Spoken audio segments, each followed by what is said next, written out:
Good afternoon or good evening, depending where you are on the planet. And today, I'm pleased and honored to welcome Mugzy from Sydney, Australia, for this interview on the Rising Star Ventures radio station. Good evening, Mugzy. How are you doing? Good, man. Thanks for having this, interviewing me, and shout out to everyone that's tuning into it. It's crazy, like what the internet can do around the world from one side of the globe to another. We're pretty much 9:51 p.m. at night right now, so I think, what's that, like 16 hours in the future. So yeah, how's the past looking? Yeah, that's the magic of new technology, and that's wonderful. So what's your rotation on TRSV radio station now, and your tunes are playing daily, and what's your actuality now about tour, festival, new release or something? Tell your audience and tell us about more about this. Yeah, man. Well, I've obviously been doing hip hop music for about 12 years now. I'm 26, and I started when I was, sort of 14, 15. I've done 2 albums. I'm trying to work on a third at the moment, but hip hop's just embedded in my life, like my sort of every day, the way I talk, the way I walk, just my views on life kind of thing, which is pretty cool. But also it kind of got me out of a bad place into a good place, like with like sort of depression and, and sort of wanting to take my own life and stuff. And I wanted to embrace that through music, and it just kicked off straight after that, because I'm from a small town which is about an hour and a half north of the actual Sydney CBD, and people were we know that guy's into rap now, and it was kind of like a local celebrity kind of buzz, and getting that warmth for a craft that you love so much, it was just I gotta push this more further. And it's been crazy, man. It's been like through music, through acting as well. I do acting and extras work and featured roles. I even got last year on set with Jackie Chan on his new movie Bleeding Steel, which was pretty insane, because as a kid I used to watch Rush Hour 1, 2, and 3, and it's like I'm now on set with the actual guy. It's just incredible. And through hip hop as well, I do sort of youth groups. I teach like the craft and the music to teenagers and who were coming up in the same environment that I was, and and also like in after school programs as well. So I'm giving back to the kids through a genre that I hold so dearly to my heart, So yeah, that's pretty much basically me, man. Just live it, breathe it, eat it, sleep it, hip hop all day. Yeah, that's absolutely interesting. And we used to say that hip hop and rap is a real way of life. And what was the main factor that you dive into this genre of music? Like what made me want to get into it? Just as a kid, man, because as 14, 15, I think that was 2000s, and like a lot of MTV and like BET and stuff were promoting just the hell out of it. I think it was the best era for hip hop, and you couldn't really run away from it. It was just music, movies, and what so. And at that time I was in high school and I was kind of failing. My grades weren't good, and they always say that high school is a place where you kind of find yourself to sort of branch out into the world. And I never had that because I wasn't so-called, popular kind of thing. And then it just, as that in that age, you can't look into the future and sort of see a better self. You can't look in the present to now, and you just think, man, my life's never going to get better. And it goes in this whole sinking dark hole of just depression and anger and stuff. But then I looked at these guys that were on TV, like Eminem and stuff, and I saw, like this cool sort of genre to express yourself, and in this music form of just raw aggression, of just, them not taking any slack from no one and stuff. And I was like, let me give that a try. And ever since then, man, it just changed me completely. You know, I wasn't that shy kid anymore. I was just this. Everyone knows me as like the hip hop kid now, pretty much, man. Like the hip hop kiddo. Yeah. Yeah, that's amazing and funny at the same time, because the hip hop community is really every actor of the hip hop community are really linked together worldwide. And whatever you're from Brooklyn, New York, or from Sydney, or whatever your place in the planet, everyone, there's a very strong community, more than strong than all the other genre. It seems like there's no competition between you.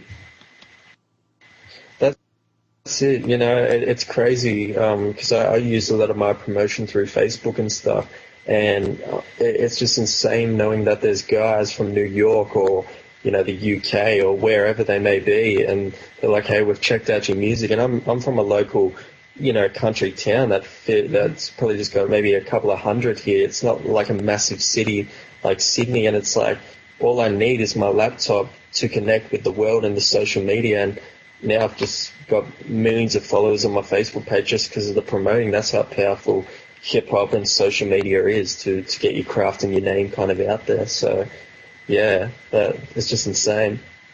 Yeah, but absolutely right. So, as I told you, there's a tradition on every interview, and I used to ask the artist what could be the strong message you want to deliver to both your audience and a young musician. What could it be? Yeah, for sure, man. What I'd say to musicians who are coming up in this, because I've been doing this for 12 years, is don't think you're going to be an overnight celebrity kind of thing. You know, obviously, you know, the glitz and glamour are great and all, but that's just a bonus, you know, like, just do it because you love the craft, because I was in that mindset going up of just, you know, you make your first album, you do a couple of shows and stuff, and if that big name recognizes you, then that's your hit right there.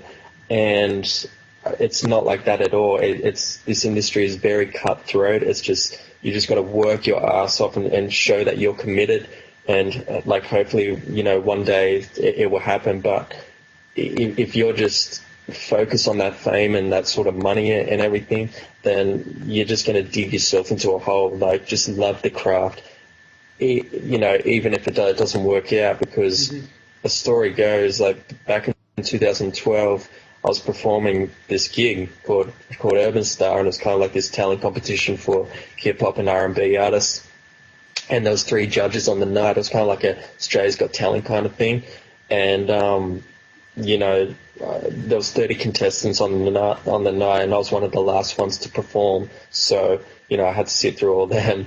But and most of them did covers of other materials, like of other people's work. Yeah. The material, which was a track on my first album called Keep on Rapping. And 2 judges called me with a 0, and I don't know why. And then this one guy was called Marcus Pennell, and he scored me with a 10 out of 10, and he used to work for Def Jam, which was a massive hip-hop label in USA. And at the time, in 2012, I didn't really have much of a buzz. You know, I had like a local fan base and stuff, but not what it is now.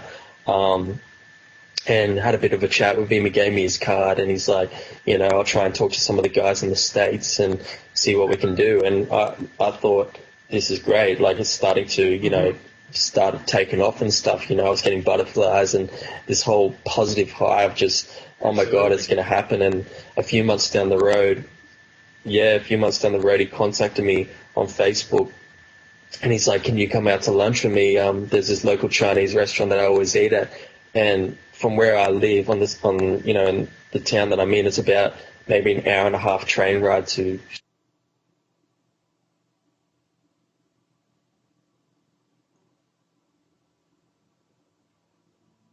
Sydney CBD.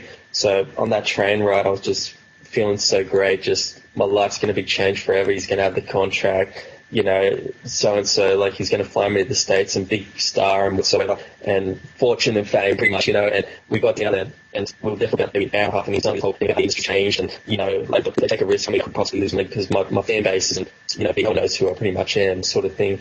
And, you know, they don't really take chances anymore. And it was very push kind of stuff, you know. It's not like how it used to be, and I just remember walking out of that you know, lunch just feeling so gutted, just feeling like the world's just turned upside down. You know, I had this thing and it just got taken it in the blink of an eye kind of thing, and I just realized that this industry, if you focus so much on like this fortune and fame kind of stuff and not realize the little in between sort of things, you're just going to dig yourself a hole. But I kept at it, and hey, I'm getting all these interviews, I'm getting more of a fan base, and just hopefully one day it happens. So what I say to the kids and people that want to do hip hop is just do it because you love it, man. You know, just like, don't do it because it's a fad, like it's just something you think is cool, and then a couple of months down the road it's like, that's not me anymore. Like,